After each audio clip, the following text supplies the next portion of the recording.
Hello guys, Pramod മോഹനാണ്, സവാരി on wheels. ഒരു film കണ്ടു, ഗുരുവായൂർ അമ്പലനടയിൽ. പടം ടിക്കറ്റ് എടുത്തു, പോയി കണ്ടു. ഒരഭിപ്രായം ഫേസ്ബുക്കിൽ നമ്മുടെ എല്ലാവർക്കും പ്രിയങ്കരനായ നമ്മുടെ പൃഥ്വിരാജ് ഇട്ടൊരു പോസ്റ്റിൻ്റെ താഴെ ഒരു കമൻറ്റ് ചെയ്തു. പടം ആവറേജ് ആയിരുന്നു, അത്ര കാര്യമായ കോമഡിയോ അല്ലെങ്കിൽ ഒരു ഫാമിലി എൻ്റർടൈനർ ആണെന്നോ അല്ലെങ്കിൽ ഒരു കോമഡി ജോണറിലുള്ള പടമാണെന്നോ അതിന് അതിൻ്റെതായ ഒരു രസക്കൂട്ടുകളൊന്നും ആ പടത്തിന് ഇല്ലായിരുന്നു എന്നാണ് എനിക്ക് ഫീൽ ചെയ്തത്. ഞാൻ ആ കമൻറ്റ് ചെയ്തു. ആ കമൻറ്റ് ചെയ്തതിന് അതിൻ്റെ താഴെ വന്നിട്ട് നീ പോയി പടം കാണടാ, നിനക്കെന്താ അസൂയാന്നോ, ഇങ്ങനെയുള്ള കമൻറ്റുകളാണ്. അതിനെ സപ്പോർട്ട് ചെയ്തിട്ടും കുറേ ആൾക്കാരുണ്ട് കേട്ടോ. ചെറിയൊരു ഉദാഹരണം പറഞ്ഞു കഴിഞ്ഞാൽ, ഞാൻ ആ പടം കണ്ടുകൊണ്ടിരിക്കുമ്പോൾ തൊട്ട് പുറകിൽ മൊബൈലിൽ വീഡിയോ കണ്ടിട്ട്, വേറെ ഫേസ്ബുക്കിലോ ഒക്കെയുള്ള വീഡിയോ കണ്ടിട്ട് അത് കേട്ട് ചിരിക്കുന്ന ആൾക്കാർ, അല്ലെങ്കിൽ ആ വീഡിയോ കണ്ടോണ്ടിരിക്കുന്ന ആൾക്കാർ ഉണ്ടായിരുന്നു. അപ്പോൾ ഒന്ന് മനസ്സിലാക്കണം ആ പടം എത്രത്തോളം ബോറായിരുന്നു എന്നുള്ളത്. പൃഥ്വിരാജ് നല്ലൊരു നടനാണ്, ബേസിൽ നല്ലൊരു നടനാണ്. ഇനി അത് ഡയറക്റ്റ് ചെയ്ത സംവിധായകൻ എനിക്ക് പരിചയമില്ല, ഞാൻ മൂവി റിവ്യൂ ചെയ്യുന്ന ഒരാളല്ല. പക്ഷേ ഇത് പറഞ്ഞില്ലെങ്കിൽ നമ്മളൊരു അഭിപ്രായം നമ്മൾ പറഞ്ഞു കഴിയുമ്പം അത് പറയാൻ പാടില്ല. അപ്പം അവിടെ കുരുപൊട്ടും. അതിൻ്റെ ആവശ്യം എന്താണ്? ശരിയല്ലേ? നമ്മളൊരു പൈസ മുടക്കിയിട്ടല്ലേ പടത്തിന് പോയത്. ആ പടം ഞാൻ ഓൾറെഡി അതിൽ ഞാൻ കമന്റ് ചെയ്തതിന്റെ താഴെ ഞാനൊരു കാര്യം കൂടെ പറഞ്ഞു. ഇപ്പോഴും ഞാൻ പറയുന്നു, ഇപ്പൊ 50 കോടി ക്ലബിലൊക്കെ കയറി എന്നാണ് പൃഥ്വിരാജ് പോസ്റ്റ് ചെയ്തേക്കുന്നത്. ആ പടം 50 അല്ല, ചിലപ്പോൾ 100 കോടി എത്തും, അല്ലെങ്കിൽ ഒരു 75 കോടി എത്തും. അത് പടം ഫിനാൻഷ്യലി ചിലപ്പം വിജയിച്ചു പോകും. പക്ഷെ ആ പടം പോയി, കാരണം അങ്ങനെ ആ 50 കോടി എത്തിയതിൽ ഒരു 150 180 രൂപ എന്റെയാണ്. അത് മനസ്സിലാക്കണം. അപ്പോൾ ഇപ്പൊ വേണേ ഇതിന്റെ താഴെ വേണേ കമന്റ്, നിന്റെ പൈസ വേണ്ടടാ നമ്മൾ കൊടുത്തോളാന്ന് വേണേ പറയും. അങ്ങനല്ലല്ലോ. കാരണം നമ്മൾ ആ പടം അത് ഈ പറഞ്ഞ ഒരു എന്റർടൈൻമെന്റ് അല്ലായിരുന്നു.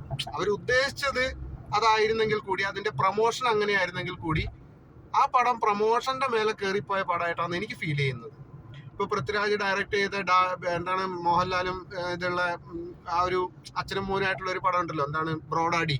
എന്ത് നല്ല പടമാണ്, ചിരിക്കാൻ എന്തുണ്ട് അതിനകത്ത്. നല്ല രീതിയിൽ പൃഥ്വിരാജ് അതിന്റെ ഒരു കോമഡി വർക്കൗട്ട് ചെയ്തിട്ടുണ്ട്. മോഹൻലാലും തമ്മിലുള്ള ആ ഒരു ഇത്.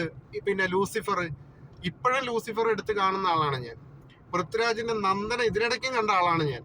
ഇതേപോലെ ട്രാവൽ ചെയ്യുമ്പോൾ വെറുതെ മൂവി യൂട്യൂബിലൊക്കെ എടുത്ത് ഓണാക്കി വെച്ചിരിക്കും. പഴയ പടങ്ങൾ അങ്ങനെ കാണുന്ന, ചക്രം കാണുന്ന ആളാണ് ഞാൻ. 1-2 തവണയൊക്കെ കണ്ടിട്ടുണ്ട്.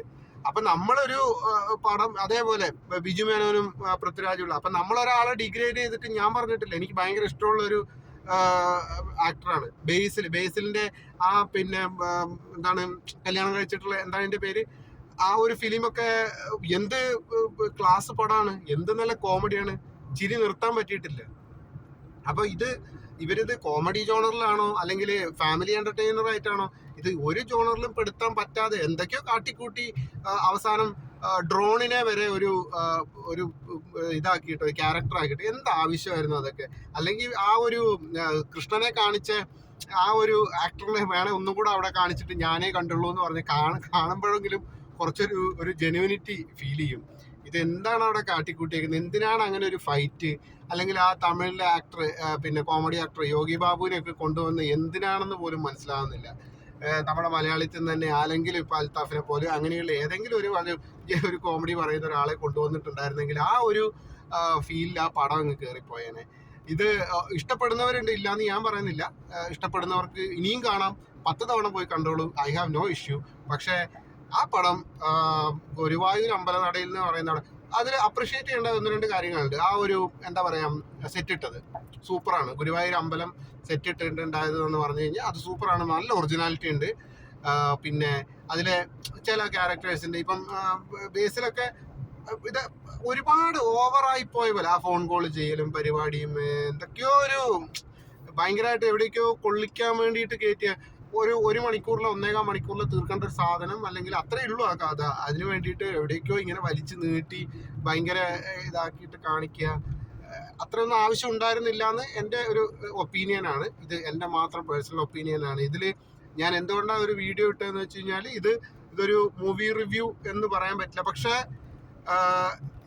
പൈസ പോകുന്നു ഞാൻ പറയുന്നില്ല, പോവാം, കാണാം. അതിൽ വൾഗാരിറ്റിയോ കാര്യങ്ങളോ അങ്ങനത്തെ ഒന്നുമില്ല. ഒരു പാട്ട് നല്ലതാണ്, ഒരു പാട്ട് വെറുതെ ആവശ്യമില്ലായിരുന്നു. പക്ഷേ ആ ഒരു പാട്ട് നല്ലതാണ്. ആ അവസാനം പിന്നെ നമ്മുടെ അജു വർഗീസ് വന്ന് പാടുന്ന ആ സോങ് നല്ല രസമുണ്ട്. അത് ഓൾറെഡി വൈറലായിരുന്നു.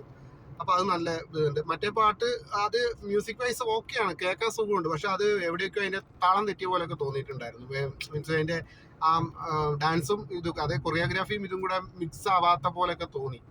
മീൻസ് നമ്മളത്ര വലിയ നിരൂപകനൊന്നും അല്ലാത്തതുകൊണ്ട് ആ ഒരു കോമൺ പ്രേക്ഷകൻ എന്നുള്ള കണ്ടീഷനിൽ ആ പടം ആവറേജ് ആയിരുന്നു. ആവറേജ് എന്നല്ലേ പറയാൻ പറ്റും, അല്ലാണ്ട് നമ്മൾ ഭയങ്കര മോശമായി എന്നൊക്കെ പറഞ്ഞു കഴിഞ്ഞാൽ അത് ശരിയല്ല.